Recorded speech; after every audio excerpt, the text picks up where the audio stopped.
Hi friends, welcome to my YouTube channel. ಎಲ್ಲರೂ ಹೆಂಗದಿರಿ? ಆರಾಮದಿರಿ ಅಂದ್ಕೊಂಡಿನಿ. ನಾನು ಕೂಡ ಆರಾಮದೀನಿ ರೀ.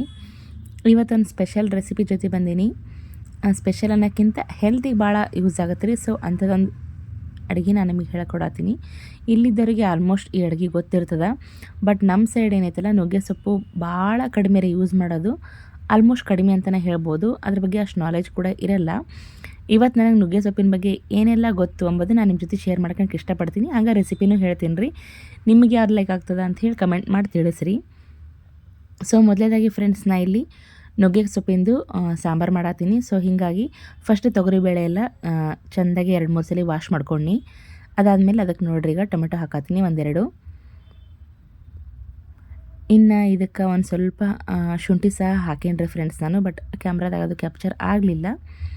ಇನ್ನು ಇದಕ್ಕೆ ಚಳಿ ಭಾಳ ಐತ್ರಿ ಹೊರಗೆ. ವೆದರು ಕಂಟಿನ್ಯೂ ಮಳೆ ಬರತ್ತತಿ. ಸೊ ಹೀಗಾಗಿ ಒಂದು 4 ಕಾಳು ಮೆಣಸು ಹಾಕಿನಿ. ಸೊ ಮೆಣಸೆಲ್ಲ ಹಾಕಿದ್ಮೇಲೆ ಈಗ ಲಿಡ್ ಕ್ಲೋಸ್ ಮಾಡಿ ನಾವೀಗ ಬೇಳೆ ಮಾತ್ರ ಕುದಿಸ್ಕೊಳಕತ್ತೀವಿ ರೀ. 2-3 ವಿಜಿಲ್ ಸಾಕಾಗುತ್ತೆ. ಒಟ್ಟು ಬೇಳೆ ಏನೈತಲ್ಲ ಫುಲ್ ಸ್ಮ್ಯಾಶ್ ಆಗಬೇಕು. ಸೊ ಹಾಗಾಗಿ ನಾವೀಗ 2-3 ವಿಜಿಲ್ ತೊಗೊಂಡು ಬರೋಣಂತ. ಇನ್ನು ನುಗ್ಗೆ ಸೊಪ್ಪು ತಿನ್ನೋದ್ರಿಂದ ಏನೇನೆಲ್ಲ ಯೂಸ್ ಆಗ್ತಾವ ಅಂತಂದ್ರೆ, ಇದ್ರಾಗ ಒಂದಲ್ಲ ಫ್ರೆಂಡ್ಸ್, ನೂರಾರು ಉಪಯೋಗಗಳದಾವ ರೀ. ಆಲ್ಮೋಸ್ಟ್ ನಾವು ಹಣ್ಣಿನಿಂದ ಏನೇನು ವಿಟಮಿನ್ಸ್ ಪಡ್ಕೋತೀವಲ್ಲ, ಆ ಎಲ್ಲ ವಿಟಮಿನ್ಸ್ ಈ ಸೊಪ್ನಾಗ ಅದಾವು ಅಂತ ಹೇಳ್ಬೋದು. ಯಾಕಂದ್ರೆ ನುಗ್ಗೆ ಸೊಪ್ನಾಗ ವಿಟಮಿನ್ ಎ ಐತಿ, ಇ ಐತಿ, ಆಮೇಲೆ ಸಿ ಐತಿ. ಸೊ ಕೆಲವೊಂದಿಷ್ಟು ಹಣ್ಣುಗಳು ನಾವು ಪ್ರಿಫರ್ ಮಾಡೋದನ್ನ ನಮ್ಮ ಮಕ್ಕಳು ತಿನ್ನಂಗೇ ಇಲ್ಲ. ಅದನ್ನೆಲ್ಲ ನಾವು ಈ ಸೊಪ್ಪು ಮುಖಾಂತರ ಅವ್ರಿಗೆ ಆರಾಮಾಗಿ ತಿನ್ನಿಸ್ಬೋದು ರೀ. ಇನ್ನು ಇದರಿಂದ ನಮ್ಮ ಮೂಳೆಗಳೇನದಾವಲ್ಲ ಫ್ರೆಂಡ್ಸ್, ಅವೆಲ್ಲ ತುಂಬ ಸ್ಟ್ರಾಂಗ್ ಆಗ್ತಾವೆ. ಸೊ ಹಾಗಾಗಿ ಅದಕ್ಕೂ ಯೂಸ್ ಐತಿ. ಇನ್ನು ಭಾಳ ಹೇರ್ ಲಾಸ್ ಯಾರಿಗೆ ಆಗ್ತಿರುತ್ತಲ್ಲ, ಅವ್ರಿಗಂತೂ ಮೇನ್ ಇಂಗ್ರೀಡಿಯೆಂಟ್ ಫ್ರೆಂಡ್ಸ್ ಇದನ್ನು ಸೇವಿಸೋದ್ರಿಂದ ನಾವು ಹೇರ್ ಫಾಲ್ ಕೂಡ ಕಡಿಮೆ ಮಾಡ್ಕೋಬೋದು ಆರಾಮಾಗಿ. ಇನ್ನು ಮೇನ್ ಈಗಿನ ಟ್ರೆಂಡಿಗೆ ತಕ್ಕಂಗೆ ಹೇಳ್ಬೇಕಂದ್ರೆ ವೆಯ್ಟ್ ಲಾಸ್ ಫ್ರೆಂಡ್ಸ್. ಬೆಳಗ್ಗೆ ಎದ್ದು ಇದನ್ನೊಂದು ಜ್ಯೂಸ್ ಕುಡೋದ್ರಿಂದ ಆರಾಮಾಗಿ ವೆಯ್ಟ್ ಲಾಸ್ ಕೂಡ ಆಗ್ಬೋದು. ಸೊ ಇದು ನನಗೆ ಗೊತ್ತಿದ್ದು ಹೇಳಕತ್ತೀನಲ್ರಿ, ಇದಕ್ಕಿಂತ ಹೆಚ್ಚು ಪ್ರೋಟೀನ್ಸ ಇದ್ರಾಗ ಅದಾವು. ಇನ್ನು ಇದರಿಂದ ಬಿ ಪಿ ಸಹ ಕಂಟ್ರೋಲ್ ಆಗುತ್ತೆ ಅಂಥೇಳಿ ಪ್ರೂವ್ ಆಗೈತೆ ರೀ. ಆಮೇಲೆ ಸಕ್ರೆ ರೋಗ ಏನಿರುತ್ತಲ್ಲ, ಅಂದರೆ ಶುಗರ್ ಏನಿರುತ್ತಲ್ಲ, ಸೊ ಅದನ್ನು ಕಂಟ್ರೋಲ್ ಆಗುತ್ತೆ ಅಂತ ಹೇಳ್ಬೋದು. ಇನ್ನು ಸ್ಕಿನ್ ಪಿಗ್ಮೆಂಟೇಷನ್ ಫ್ರೆಂಡ್, ಈ ಬಂಗು ಎಲ್ಲ ಅಂತಾರಲ್ಲ, ಸೊ ಅದು ಸಹ ಇದರಿಂದ ಕಂಟ್ರೋಲ್ ಆಗುತ್ತೆ. ಕೆಲವೊಂದು ಸಲ ಏನಾಗುತ್ತೆ ಅಂದ್ರೆ ರೀ, ನಾವು ಹೊರಗಿಂದ ಎಷ್ಟೇ ಕ್ರೀಮು ಏನೋ ಅಪ್ಲೈ ಮಾಡಿದ್ರೂ ಅದು ಹೊರಗಿಂದ ಏನು ಅದರದ್ದು ಗುಣ ತೋರಿಸ್ಬೇಕಲ್ಲ, ಅದು ಮಾತ್ರ ತೋರಿಸುತ್ತೆ. ಅದು ಸಹ ಕೆಲವು ದಿನ ನಾವು ಎಲ್ಲಿ ಗಂಟ ಯೂಸ್ ಮಾಡ್ತೀವಲ್ಲ ಅಲ್ಲಿ ತನಕ ಮಾತ್ರ. ಬಟ್ ನನಗನ್ಸಿ ಮಟ್ಟಿಗೆ ಫ್ರೆಂಡ್ಸ್, ನಾವು ಆಲ್ಮೋಸ್ಟ್ ಇನ್ನರ್ ಹೆಲ್ತಿಂದ ನಾವು ಇರೋಕ್ಕೆ ಟ್ರೈ ಮಾಡಬೇಕು. ಏನು ಫುಡ್ ಸ್ಟೈಲ್ ಇರುತ್ತಲ್ರಿ ತಿನ್ನೋದು, ಅದರಿಂದನೂ ನಮ್ಮ ಸ್ಕಿನ್ ಮೇಲೆ ಆಯಿತು, ನಮ್ಮ ಹೇರ್ ಮೇಲೆ ಆಯಿತು, ಭಾಳ ಪ್ರಭಾವ ಬೀರುತ್ತೆ.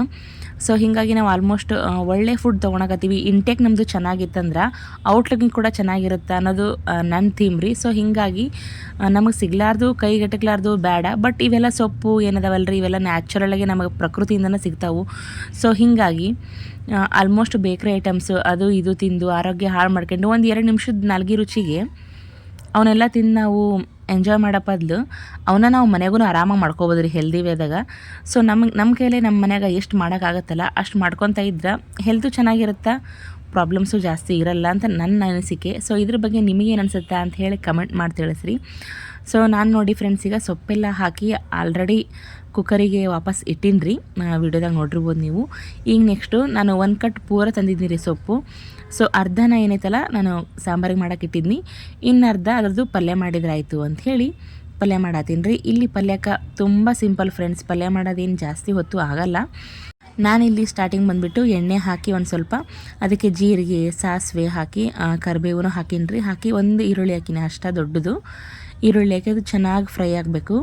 ಅದು ಕೆಂಪು ಬಣ್ಣ ಬರೋ ತನಕ ಚೆಂದಾಗಿ ನಾವು ಫ್ರೈ ಮಾಡಿಕೊಂಡು, ಇದಕ್ಕೆ ನಾವೀಗ ಏನು ಅರ್ಧ ಸೊಪ್ಪು ಉಳಿಸ್ಕೊಂಡಿಲ್ಲ ಫ್ರೆಂಡ್, ಆ ಸೊಪ್ಪನ್ನು ಇಲ್ಲಿ ಹಾಕಾತೀನಿ. ಆಪ್ಷನಲ್ ಐತ್ರಿ, ನೀವು ಒಂದು ಸರಿ ಅದನ್ನು ಕುದಿಸ್ಕೊಂಡು ಸೊಪ್ಪು ಹಾಕ್ಬೋದು. ಬಟ್ ನಾವು ಎಣ್ಣೆಗೆ ಹಾಕೋದ್ರಿಂದ ಫ್ರೈ ಆಗುತ್ತೆ, ಟೇಸ್ಟಿನೂ ಚೆನ್ನಾಗಾಗತ್ತೆ. 1-2 ನಿಮಿಷ ಆಗ್ಬಿಟ್ರೆ ಅವು ನೀರಿನ ಅಂಶ ಎಲ್ಲ ಹೋಗಿ ಕರಗ್ತಾವ್ರಿ ಸೊಪ್ಪು. ಸೊ ಹಾಗಾಗಿ ನಾನು ಡೈರೆಕ್ಟಾಗಿ ಫ್ರೈ ಮಾಡತ್ತೀನಿ. ಈಗ ನೋಡಿ ಫ್ರೆಂಡ್ಸ್, ರುಚಿಗೆ ತಕ್ಕಷ್ಟು ಉಪ್ಪು, ಆಮೇಲೆ ಹಸಿ ಮೆಣಸಿಕಾಯಿ ಹಾಕ್ಕೊಂಡಿನಿ ರೀ. ಕೆಂಪು ಮೆಣಸಿಕಾಯಿನೂ ಹಾಕ್ಕೋಬೋದು, ಇನ್ನು ಪೇಸ್ಟು ಸಹ ಹಾಕ್ಕೋಬೋದು. ನಾನಿಲ್ಲಿ ದೊಡ್ಡದಾಗೆ ಒಂದು 4 ಮೆಣಸಿಕಾಯಿ ಹಾಕೀನಿ ರೀ, ಸೈಡಿಗೆ ತಿಡ್ಬೋದು ಹುಡುಗರು ಅಂಥೇಳಿ. ಸೊ ಇವನ್ನೆಲ್ಲ ನಾನೀಗ ಫ್ರೈ ಮಾಡತ್ತೀನಿ ಫ್ರೆಂಡ್ಸ್.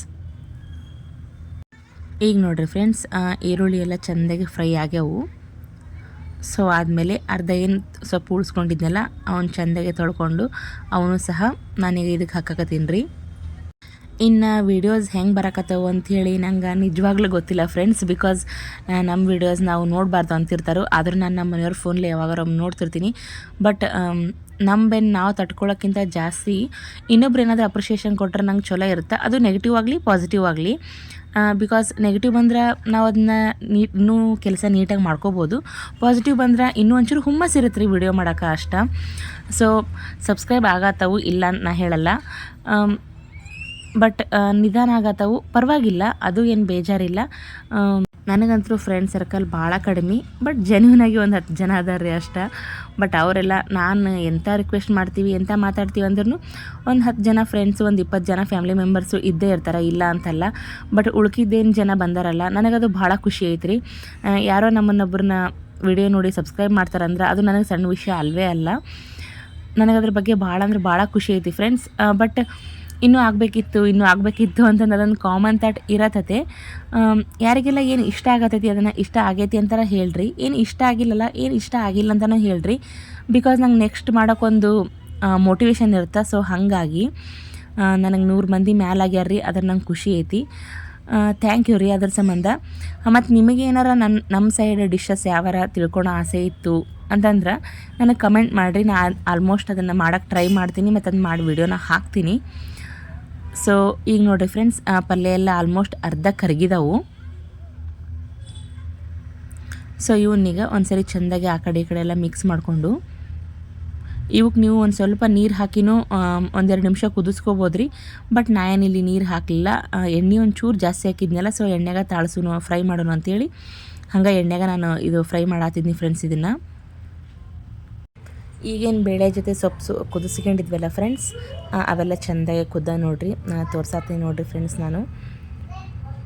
ಸೊ ಇಷ್ಟು ನೀಟಾಗೆಲ್ಲ ಕುದ್ಮೇಲೆ ಇದಕ್ಕೆ ನಾವೀಗ ಒಗ್ಗರಣೆ ಕೊಡೋನು. ಸಿಂಪಲಾಗಿ ಸಾರಿಗೆ ಹೆಂಗೆ ಒಗ್ಗರಣೆ ಕೊಡ್ತೀವಲ್ಲ ಹಂಗೆ. ಆಗಾಗ ಒಂಚೂರು ಸೊಪ್ಪೆಲ್ಲ ಕರ್ಗ್ಯಾವ ಮೆಲ್ಟ್ ಆಗ್ಯಾವ ಅಂಥೇಳಿ ನಾನು ನೋಡ್ಕೋತಾನೆ ಇದ್ನಿ ರೀ. ಭಾಳ ಹೊತ್ತೇನು ಹಿಡಿಯಲ್ಲ ಫ್ರೆಂಡ್ಸ್, ಸೊಪ್ಪು ಜಲ್ದಿನೇ ಕರಗ್ತಾವು. ಬಟ್ ನಾವು ನೋಡ್ಕೋತಾ ಇರ್ಬೇಕಲ್ಲ, ಸ್ಟೀಲಿನ ಪಾತ್ರೆ ಎಲ್ಲಿ ಹೊತ್ತಿ ಬಿಡ್ತಾವೆ ಅಂಥೇಳಿ ನಾನು ಪದೇ ನೋಡಾತಿದ್ನಿ. ಸೊ ಇದನ್ನು ನಾನು ಇನ್ನೊಂದು ಚೂರು ಅವು ಮೆಲ್ಟ್ ಆಗಲಿ ಅಂಥೇಳಿ ಈ ಕಡೆ ಸೈಡಿಗೆ ಇಟ್ಟು, ಇನ್ನು ಬೇಳೆ ಏನು ಆಲ್ರೆಡಿ ಕುದ್ದಾವಲ್ಲ ಫ್ರೆಂಡ್ಸ್, ಸೊ ಅದಕ್ಕೆ ನಾವೀಗ ಒಗ್ಗರಣೆ ಕೊಡೋಣಂತ ಸಿಂಪಲ್ಲಾಗಿ. ಸೊ ನಾನು ನೋಡ್ರಿ ಈಗ ಸಾಂಬಾರು ಮಾಡೋಕೆ ಒಂದು ಬೊಗಣೆ ಇಡಾತೀನಿ. ಒಗ್ಗರಣೆಗೆ ಎಣ್ಣೆ ಹಾಕ್ಕೊಂಡಿನಿ ರೀ. ಎಣ್ಣೆ ಒಂಚೂರು ಹಾಕ್ಕೊಂಡು ಅದಕ್ಕೆ ನೋಡಿರಿ ಜೀರಿಗೆ, ಸಾಸಿವೆ, ಕರಿಬೇವು, ಕೊತ್ತಂಬರಿ, ಆಮೇಲೆ ಒಂಚೂರು ಅರಿಶಿನ, ಸ್ವಲ್ಪ ಸಾಂಬಾರು ಪುಡಿ ಎಲ್ಲ ಹಾಕ್ಕೊಂಡು ಈಗ ಅದಕ್ಕೆ ಖಾರ ಹಾಕತ್ತೀನಿ ರೀ. ಎಷ್ಟು ಖಾರ ಬೇಕಾಗುತ್ತಲ್ಲ ಅಷ್ಟು ಖಾರ ಎಲ್ಲ ಹಾಕಿ ಒಂದು ಸ್ವಲ್ಪ ಅದನ್ನು ಎಣ್ಣೆಲಿ ಫ್ರೈ ಮಾಡಿ ತೀರಾ ಸಿಮ್ನಾಗ ಇಟ್ಟಿರ್ತೀನಿ ಫ್ರೆಂಡ್ಸ್. ಇದು ನಾನು ಡೈರೆಕ್ಟಾಗಿ ಬೇಳೆಗೆಲ್ಲ ಸಾಂಬಾರು ಪುಡಿ ಆಮೇಲೆ ಖಾರದ ಪುಡಿ ಎಲ್ಲ ಹಾಕಕ್ಕೆ ಹೋಗಲ್ರಿ ಆಲ್ಮೋಸ್ಟು. ಹಿಂಗೆ ಎಣ್ಣೆಲೇನೆ ಒಗ್ಗರಣೆ ಕೊಟ್ಟಿರ್ತೀನಿ. ಒಬ್ಬೊಬ್ರು ಒಂದೊಂದು ಸ್ಟೈಲಾಗಿ ಕೊಡ್ತಾರೋ, ನಾನು ಈ ಥರ ಮಾಡ್ತೀನಿ ಫ್ರೆಂಡ್ಸ್. ಇನ್ನು ಇದಕ್ಕೆ ಡೈರೆಕ್ಟಾಗಿ ನಾವು ಕುದಿದ್ದೇನು ಬೇಳೆ ಅದಾವಲ್ಲ ರೀ ಅವನ್ನೆಲ್ಲ ಹಾಕ್ಕೊಂಬಿಟ್ರೆ ಆಯಿತು. ನಾವು ಅಡುಗೆನ ಏನು ಸಿಂಪಲ್ಲಾಗಿ ಮಾಡ್ತೀವಲ್ಲ ಫ್ರೆಂಡ್ಸ್, ಕಡಿಮೆ ಇಂಗ್ರೀಡಿಯೆಂಟು ಸಿಂಪಲ್ಲಾಗಿ ಮಾಡಿದಷ್ಟು ಅಡುಗೆ ಟೇಸ್ಟ್ ಆಗುತ್ತೆ ರೀ. ಸುಮ್ಮನೆ ಹುಯಿ ಅಂತಂದು ಎಲ್ಲ ಮಸಾಲ ಹಾಕಿ ಮಾಡಿ ಟೇಸ್ಟ್ ಆಗಲ್ರಿ. ಸುಮ್ಮನೆ ಅವೆಲ್ಲ ಎಸಿಡಿಟಿ ಅದು ಇದು ಜಾಸ್ತಿ. ಸೊ ಹೀಗಾಗಿ ನಾನು ಆಲ್ಮೋಸ್ಟ್ ಕಡಿಮೆ ಪದಾರ್ಥಗಳಿಂದ ಮಾಡೋಕ್ಕೆ ಟ್ರೈ ಮಾಡ್ತಿರ್ತೀನಿ. ಬಟ್ ಈ ಸಾಂಬಾರ್ದು ಏನೈತಲ್ಲ ಫ್ರೆಂಡ್ಸ್, ಟೇಸ್ಟ್ ಮಾತ್ರ ಭಾಳ ಚಲೋ ಐತ್ರಿ. ಸೊ ನೀವು ಯಾರು ಟ್ರೈ ಮಾಡಿಲ್ಲ ಅಂದ್ರೆ ಒಂದು ಸರಿ ಆದರೂ ಟ್ರೈ ಮಾಡಿರಿ ಫ್ರೆಂಡ್ಸ್. ಟೇಸ್ಟ್ ನಿಮಗೂ ಭಾಳ ಇಷ್ಟ ಆಗುತ್ತೆ. ನಿಜ ಹೇಳ್ಬೇಕಂದ್ರೆ ನನಗೆ ಸೊಪ್ಪಿಂದು ಪಲ್ಯಕ್ಕಿಂತ ಜಾಸ್ತಿ ಸಾಂಬಾರು ಇಷ್ಟ ಆಗುತ್ತೆ. ಯಾಕಂದರೆ ಟೇಸ್ಟ್ ಅದಕ್ಕಿಂತ ಇದು ಭಾಳ ಚಲೋ ಬಂದೈತೆ ರೀ ನನ್ನ ದೃಷ್ಟಿಯಿಂದ. ಒಬ್ರಿಗೆ ಪಲ್ಯನೂ ಭಾಳ ಸೇರುತ್ತೆ. ನಾ ಇಲ್ಲಿ ಸಾರಿಗೆ ಲಾಸ್ಟಿಗೆ ಉಪ್ಪು ಒಂದು ಸ್ವಲ್ಪ ಬೆಲ್ಲ ಹಾಕಿನಿ ರೀ. ಇನ್ನು ಪಲ್ಯದ ವಿಷಯಕ್ಕೆ ಬಂದ್ರೆ ನೋಡಿ ಫ್ರೆಂಡ್ಸ್, ಎಲ್ಲ ಕರಗಿದವು ನೀಟಾಗಿ. ಈಗ ನಾನು ಲಾಸ್ಟಿಗೆ ಏನೈತಲ್ರಿ ಶೇಂಗಾ ಪುಡಿ ಹಾಕತ್ತೀನಿ. ನೀವು ಇನ್ನೂ ಟೇಸ್ಟ್ ಬೇಕನ್ನಾರು ಮಸಾಲೆ ಪೌಡ್ರೆಲ್ಲ ಹಾಕ್ಕೋಬೋದು. ಎಲ್ಲ ಪಲ್ಯಕ್ಕೂ ಕಾಮನ್ನಾಗಿ ಶೇಂಗಾ ಪೌಡ್ರ್ ಹಾಕೋದು ನಮಗೆ ಭಾಳ ಸೇರತ್ತೆ ರೀ. ಅದ್ರ ಟೇಸ್ಟ್ ಮಾತ್ರ ಭಾಳ ಚಲೋ ಇರುತ್ತೆ ಫ್ರೆಂಡ್ಸ್. ಸೊ ಹೀಗಾಗಿ ನಾವು ಅದು ಮಿಸ್ ಮಾಡೋದೇ ಇಲ್ಲ. ಈಗಿದು ಪಲ್ಯ ಇಲ್ಲಿ ಕಂಪ್ಲೀಟ್ ಆಯಿತು. ಈ 2 ರೆಸಿಪಿಗಳು ನಿಮಗೆ ಇಷ್ಟ ಆಗ್ಯಾವು ಅಂತೇಳಿ ಅನ್ಕೋತೀನಿ ರೀ. ಈ ವಿಡಿಯೋನ ಇಲ್ಲಿಗೆ ಮುಗಿಸಾತೀನಿ. ನಿಮಗೇನರ ಈ ವಿಡಿಯೋ ಇಷ್ಟ ಆಗಿದ್ರೆ ಒಂದು ಲೈಕ್ ಮಾಡಿರಿ, ಶೇರ್ ಮಾಡಿರಿ, ಸಬ್ಸ್ಕ್ರೈಬ್ ಮಾಡಿರಿ ಫ್ರೆಂಡ್ಸ್, ಮತ್ತು ಸಪೋರ್ಟ್ ಮಾಡಿರಿ. ನಿಮ್ಮ ಟೈಮ್ ಕೊಟ್ಟು ನನ್ನ ವಿಡಿಯೋ ನೋಡಿದ್ದಕ್ಕೆ ಥ್ಯಾಂಕ್ ಯು ರೀ. Bye friends.